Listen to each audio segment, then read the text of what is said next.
fremad har i dette øjeblik meddelt, at de tyske tropper i Holland, Nordvesttyskland og Danmark har overgivet sig.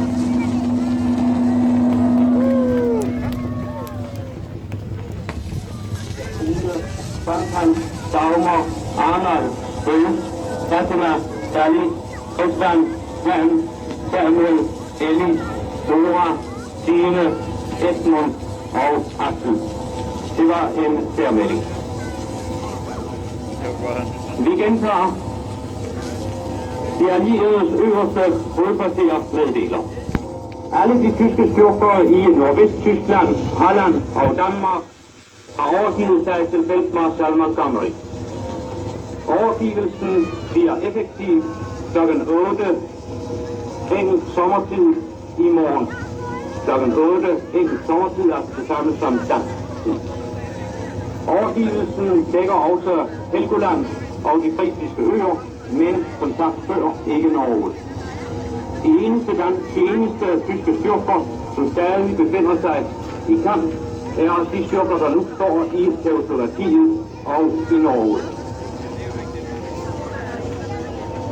Må jeg have lov til at slutte med, at denne aften, den største aften for jer hjemme, også har været den største aften for os herude. Vi tænker på jer hjemme, og vi glæder os til snart at ses igen. Denne hilsen må jeg nok have lov til at omfatte alle danske uden for Danmark. Og så slutter vi med nationalsangen.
Nu kommer det militære.